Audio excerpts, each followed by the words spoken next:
ก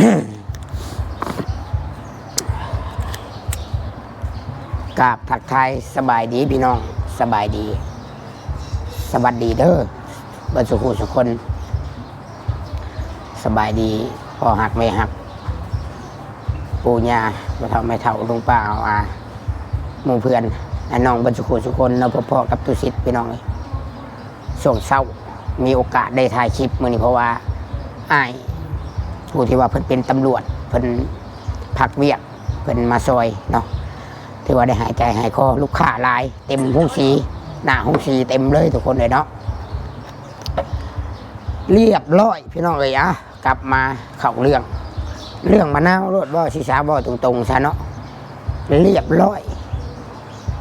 คันว่าซื้อเลขกระถึกเลข6โตเนาะสำหรับข่อยหรือว่าFC หรือว่าพอหักไม่หักที่คิดไว้บ่มีพิษโจรหรือว่าขี้รักมันบ่แม่นคนอื่นดอกข่อยคิดแต่ว่าข่อยบ่อยากเว้าชื่อทำอิฐนะเนาะยันย้อนว่ายันเสียใจและเบิ่งว่ามะนาวกับแม่นี่สิเว้าความจริงบ่ว่าน้องชายน่ะมะนาวน่ะน้องชายเป็นคนรักไปหรือว่าแม่สิเว้าความจริงบ่หรือว่าเขาสิเลือกเนาะเขาสิเลือกปิดบังปิดอำไว้เพื่อบ่ให้ไผฮู้แต่ข่อยนี่บัดอีตนเบาเกตเนาะอีตนเบาเกตอีตนเจ้าของเครื่องอีตนเล่าเลยเนาะพี่น้องเรามาถูกมายากน้ำบัดแห้งเห็ดใส่เราหลังจากเมื่อวานนี่แหละที่เรามาน่ะเรามาสีเขาน่ะน้ำตาเราเกิมหน่วยได้พี่น้องน้ำตาเราเกิมหน่วยและเราก็ว่าพอสิฮู้อยู่แต่เราก็ยังบ่กล้าเว้าซื่อนะเราคิดว่าเรายันไม่เท่าให้บ่เรายันเมียบ่ให้อยากให้เว้าบ่ยันน้องเสียใจบ่หรือว่าจังใดแต่เราก็บ่กล้าเว้าในคลิปเนาะบัดนี้หลังจากปิดคลิปพี่น้องหลังจากหลังไม่ก็ได้เว้ากันล่มกันข่อยก็บอกมะนาวมีหยังให้เว้าความจริงอย่าปิดอย่าอำข่อยบ่แม่นเด็กน้อยบอกแม่เจ้าข่อยบอกฝากเมื่อบอกแม่เจ้าให้แม่เจ้าเป็นคนถามหรือว่าจุเจ้าหู้จุเจ้าต้องบอกความจริงอย่าปิดอย่าบังถ้าบ่สั้นแหละข่อยสิบอกให้ได้จุเจ้าสิรักษาเครื่องคองบ่ได้รถไถนี่ก็สิบ่ได้ซื้อโซลาร์เซลล์แม่อันแม่เวียงสิซื้อให้ข่อยก็สิบ่ซื้อสิยกเลิกเบิดเนาะบัดนี้จักมันแม่นเรื่องจริงหรือว่าแม่นหรือบ่แม่นบางทีคันเจ้าเว้าลอยๆเนาะ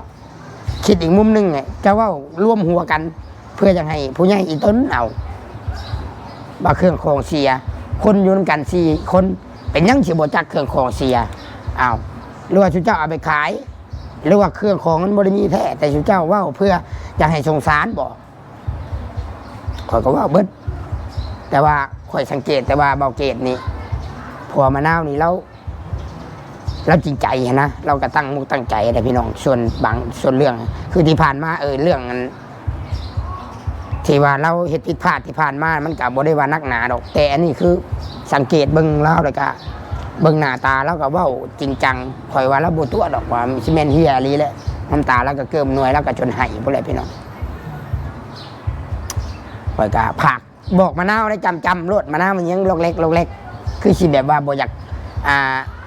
บอกว่าน้องเป็นคนที่รักสินะยันว่าอายว่าหยังข่อยก็บอกบ่ต้องอายบ่ต้องปกป้องข่อยบอกสิปกป้องไว้หยังคนมันชั่วคนมันบ่ดีมันเป็นโจรเนี่ยนะซ้ำโจรก็โจรแน่เนาะพี่น้องเอ้ยเนาะมันโง่ข่อยว่า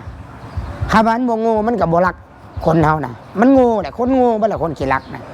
ถ้ามีปัญญาสติปัญญามันก็บ่รักดอกบ่ว่าสิเป็นเครื่องคองตัวเองหรือว่าเครื่องคองคนอื่นคันมีปัญญาน่ะบ่ต้องรักคันอยากเป็นเชื้อบ่คันอยากเป็นนักเลงบ่คันอยากเสพคือเสพยาบ่ก็บ่ต้องให้เดือดร้อนคนอื่นพี่น้องคอยบอกมะนาวกินนี่ก็โทรบอกแม่เพิ่นกินนี่เว้ากับแม่ลมกับแม่เพิ่นต้องนักแน่นข่อยว่าคันมันเป็นคนชั่วคันคนชั่วนี่บ่ต้องย่านมันข่อยเคยบอกกันเด้อข่อยถ่ายคลิปพี่น้องข่อยบ่ได้เคยย่านแต่คนชั่วข่อยย่านคนดีเนาะ ข่อยบอกมะนาวข่อยว่าข่อยเว้าเมื่อวานนี่เนาะหลังจากนั้นข่อยเว้าหลังไม้ดูหน้าไม้นี่เห็นสังเกตเบิ่งนางมะนาวเพิ่นบ่กล้าเว้าว่าน้องเพิ่นเป็นคนเอาเพิ่นก็ว่าบ่จักแลจักไผเอามันก็ว่ามันบ่ได้เอามันว่ามันบ่จักนะทั้งที่ว่าเอะใจก็คือสิคิดว่าน้องตัวเองแหละมันก็บ่กล้าเว้าพี่น้องข่อยก็เลยบ่เว้าหยังและหลังจากปิดคลิปแล้วข่อยก็เว้าหลังไม้ข่อยก็ห่วยบัดนี้คันบ่ฮู้ว่าไผเอานี่ข่อยก็เฮ็ดเว้าบ่แม่นว่าเว้าคู่นะก็เว้าแท้เด้เนาะคันว่าการจะตั้งเนาะอันบกสเพิ่นหรือว่าเจ้าหน้าที่เพิ่นไปถามนี่โอ้หมดครบจนไหนหมดบริยุงเจ้าหน้าที่เพิ่นไปถามนี่ขอว่าเพิ่นถามเบิดใดทั้งมะนาวทั้งเมย์ทั้งผัวทั้งมอเตอร์ถามเบิดสืบเบิดเอาหลังจากนั้นมามื้อเช้านี่วะเตอหับสารภาพว่าฉันเด้ว่าเป็นคนเอาไปป้าต่อซื้อเลขกระถือแต่ละคนเดาถือเบิดคอมเมนต์ที่คอมเมนต์มานี่ถือเบิดเลยพี่น้องเนาะไก่บ่ไก่พ่อไก่บินตกพี่น้องเอ้ยเพิ่นว่านี่แหละไก่บ่ไก่พ่อไก่บินตกโทรศัพท์ก็เสียโทรศัพท์ของอันผัวมะนาวซื้อมาใหม่ตอนนะเครื่องนะเสียแต่มันนี่แล้วเอาไปค่อยว่าบ่มีไผดอกบ่มีไผตอนนั้นก็ซีเมนต์มอเตอร์นี่แหละเอาไปและบัดนี้นี่คือเพิ่นมาว่านี่ข่อยว่ามันก็บ่ปากได้พี่น้องข่อยว่าเพิ่นก็บ่ปากได้มะนาวโอ้ข่อยว่าโจรนี่มันก็เลือกแนวหลักเนาะโทรทัศน์นี่มันก็บ่รักมันเอาไว้เบิ่งได้โจรเอาไว้เบิ่งข่อยว่านะโจรมันเอาไว้เบิ่งโทรทัศน์มันได้บ่มีโทรทัศน์เบิ่งแล้วข่อยก็ว่าโจรผู้อื่นผู้ดอกข่อยว่าโจรแต่ว่าเวลาสิเจ้าไปดำหน้าแล้วมันมาลักแล้วมันก็ลักมานอนเบิ่งโทรทัศน์มันเอาไว้เบิ่งข่อยว่าโทรทัศน์กับรถถีบก็บ่ลักตู้เย็นก็บ่เอาถ้าเป็นคนอื่นนะเขาบอกบ่เรือหยังเลยบ่เรือหยังโทรทัศน์น่ะเขาแฮงมักอย่าว่ามันใหญ่นะแฮงมักแฮงขายง่ายก็สิว่าซะเขาแฮงมักพี่น้องเนาะแฮงมักบ่ได้เรือเนาะบ่ได้เรือจักดีบัดนี้แหละข่อยเว้าอะไรมันเล่ามันก็บ่ปากมันก็ก้มหน้าคือสิเมื่อคิดแล้วกับแม่คือสิเมื่อคิดแล้วว่าสิเว้าความจริงดีบ่หรือว่าบ่เว้าแต่ข่อยฮู้แล้วนะข่อยคิดออกได้แล้วข่อยอ่านออกได้นะคันว่ามันเสียเบิดเลยนี่เสียเบิดเครื่องในเฮือนน่ะเครื่องของมีค่าในเฮือนน่ะกะสงสัยอยู่แต่อาจกะสิบ่มีหลักฐานกะสิบ่กล้าเว้าอันนี้ข่อยก็เบิ่งออกพี่น้องข่อยก็พอเบิ่งออกข่อยก็เคยฮู้ข่อยฮู้จักนะคนเสพยาเป็นจังได๋มอเตอร์น่ะเสพยาข่อยสิเว้ารถซะมันเสพยาพี่น้องเอ้ยเนาะเสพยาบ้านี่แหละอะไรมะนาวมานี่มื้อเช้านี่มาอะไรก็มาสารภาพเนาะมาเว้าความจริงสู่ข่อยฟังมาเว้าความจริงสู่ฟังและเวลามันออกไปนอนหน้านี่ซุมเพิ่นสิเข้ามานอนอยู่บ้านมันสิไล่เข้ามานอนอยู่บ้านเด้มัน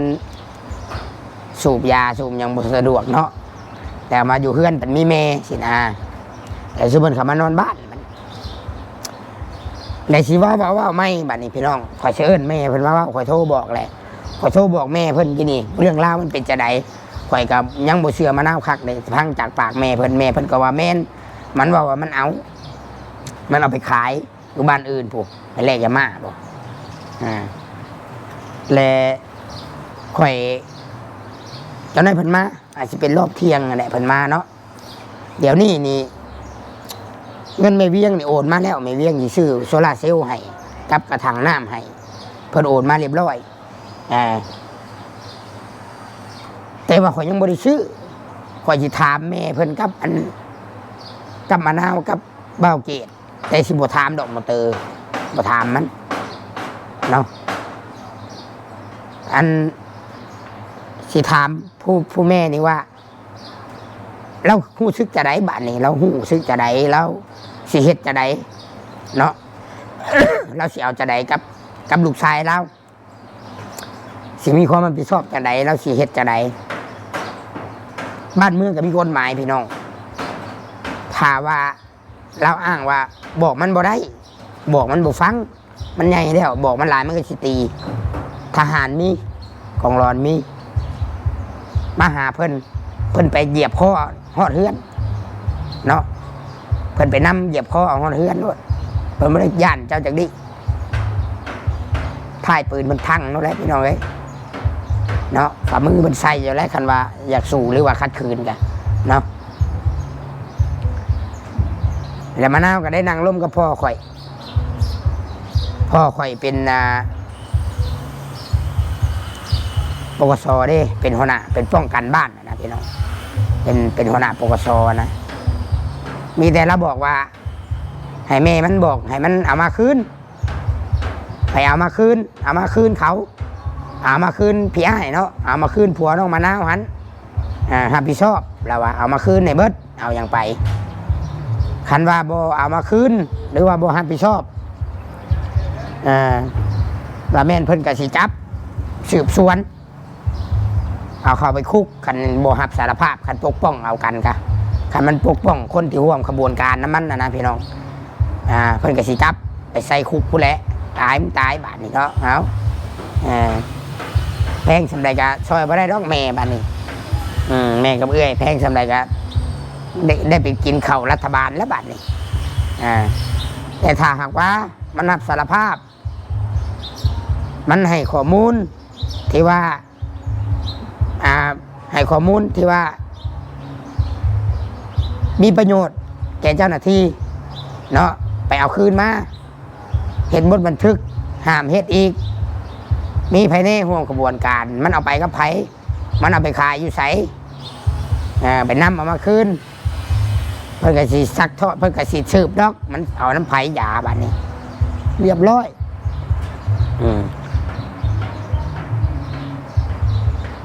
เนาะหรือว่าครั้งแรกบอกสมมติว่าหากครั้งแรกหากเฮ็ดรับสารภาพขอโทษสิบ่เฮ็ดอีกเห็นบ่บันทึกเฮาให้โอกาสเอา แต่ว่าของกลางต้องเอามาให้คืนในเบิดมีอย่างแน่สว่านไฟฟ้านี่สว่านนั้น ใส่แบตแล้วก็เสียบไฟฟ้าแล้วก็อันกบเหลาไม้แล้วก็ตู้เชื่อมไปเอามาให้คืนในเบิดเนาะพังเบิ้งพี่น้องเจ้านายเพิ่นมาในตอนเที่ยงเนาะข่อยก็ขึ้นคือกันนะข่อยอีตนเบาเกตพี่น้องเลยเนาะและบัดนี้นี่หลังจากที่โทรหาแม่เพิ่นว่าแม่นอลีเพิ่นว่ามันรับสารภาพเพิ่นว่ามันรับสารภาพมันเอาไปบ้านน้องเป็ดว่ะหากมันบ่บอกว่าไปก็ไผอยู่ไสถามมันลายหรือมันจับมากระทุนเพิ่นว่ามันสิยิงสิหยังบ่หรือว่าจะใดหรือว่ามันจับแต่มันคนสูบยามาเนาะคนเมายามาเลยว่าสูบยาจิตใจมันกับโมโหโทโซแล้วถ้าเพิ่นก็นั่งอยู่หันข่อยโทรไปข่อยก็บอกว่าสิร่วมกันดีๆสิเอามาคืนแล้วสิรับสารภาพบ่หรือว่าสิให้เจ้าหน้าที่เพิ่นไปหาเจ้าอยู่เฮือนแล้วจับตัวเจ้ามาแต่เพิ่นว่าเฮารับสารภาพเฮานี่แหละเอาไปและขายทานแล้วเดี๋ยวสิไปเอาเงินมาไปไทยเอามาคืนเพิ่นว่าเนาะบัดนี้ทานก็เฮ็ดกับพี่อ้ายเฮ็ดกับแม่โตก็บ่ได้เฮ็ดผู้เดียวโตทานบัดนี้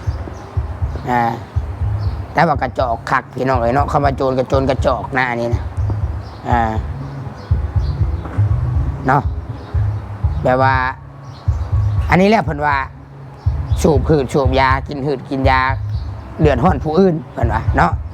ถ้าเฮาบ่มีปัญญาเนาะพี่น้องถ้าบ่มีปัญญาบ่มีความสามารถบ่ต้องเฮ็ดอยากสูบก็ไปหาเงินซื้อเอามีเท่าใดก็สูบคันอดบ่ได้คันอยากสูบหลายแม้ว่าสิไปหาลักหาเล่มอันนี้ยังว่าเอาเครื่องในเฮือนไหนแต่ถามว่ามันก็บ่ได้ดีดอกแต่ว่าก็ยังว่าเป็นเครื่องของตัวเองถ้าว่ารับสารภาพเอามาคืนก็ยอมความกันเนาะพี่น้องกันคันไปเอาคนอื่นมึงดูหะโธ่ไปลักซะรถจอกรถจักรไปลักซะของคนอื่นนั่นตีนเขานำโย เลือดปากแตกออกเราได้เขาเห็นเนาะเขาจับเขามัดเขาคุกอีกเท่านั้นแล้วเสียงตู้ก็อยากดังในเด้อพี่น้องตึมจักเพิ่นเฮ็ดจัดงานกินเลี้ยงไปสั่งอยู่ใกล้ๆนี่เนาะมันว่าหลังจากข่อยโทรพี่น้องเนาะมันก็รับสารภาพมันว่าเดี๋ยวไปขายทานในสิไปเอามาคืนแล้วเพิ่นว่าแต่มันว่าทอดตู้เสื่อมได้มันว่าทอดแต่ตู้เสื่อมที่ว่าเอาไปนะบัตรอันสว่านไฟผ้ากับอันกบอย่างน่ะบ่ได้เอาไปมันว่าบ่จักอันนั้นมันว่าแต่ทุกคนเชื่อบ่ข่อยบ่เชื่อข่อยนะสิแม่นไผกันบ่แม่นโจรผู้เก่าแม่นว่าบ่มีไผดอกพี่น้องเลยเนาะเนาะซื้อเลขก็ถือเลขพี่น้องเลยเนาะแล้วบัดนี้นี่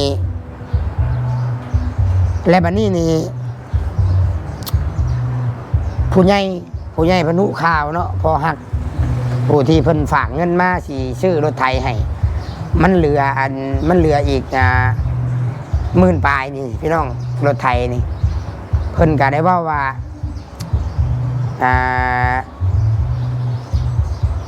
เป็นจะไดเพิ่นว่าพอได้เบิ่งคลิปแหละคือบ่ม่วนในใจแท้เด้รู้สิดึงเขาขึ้นมาจากขุมนรกนี่มันจะเป็นไปได้อยู่บ่เขาสิบ่รักเอาไปขายเบิดบ่รถไถที่ผู้รักผู้ใหญ่ซื้อให้มันสิบ่มั่งไปขายเบิดซะบ่มันเอาไปบ่ได้อยู่เป็นคันน่ะมันอย่ามันมั่งขายเทื่อละอัน2 อันนะข่อยล้มกับอันพอหักนะพี่น้องแต่เพิ่นในใจเพิ่นอยากโจ๊ะอยากยุดผู้แหละพี่น้องเพิ่นอยากย่าผู้แหละเนาะ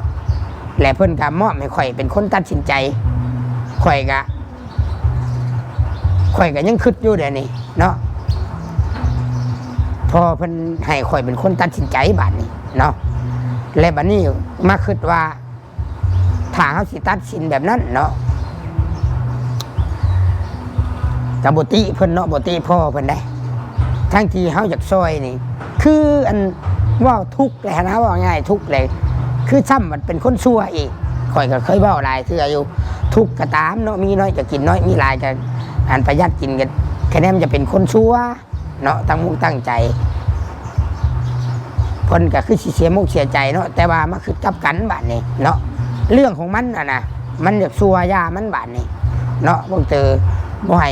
ห้มันอยู่ใกล้ชาวให้ไปหาเฮ็ดเวียกทำงานข่อยก็ว่าอยู่ให้ได้3 คนเฮ็ดฉันเฮ็ดนากะมะนาวนี่แม่นี่ผัวนี่เนาะเป็นไตตนเบาเกตได้เราก็ตั้งใจนะพี่น้องเนาะเป็นไตตนลาเบาเกตเราก็ตั้งมุกตั้งใจเนาะและอาจจะให้โอกาสเพราะว่าขั้นไปคืดไปตัดสินว่าหมอนี่บัดชั่วเป็นคนที่รักบัดคนในเฮือนบัดว่าได้รักกันนะพี่น้องก็เลยว่าอันนั้นสิตัดโอกาสโลดผัดยังว่าแต่ว่าก่อนสีซื้อเนาะสมมติว่าก่อนสีซื้อก่อนสีเอารถไทยนี่ก็สีว่าวสีล้มน้ำกัน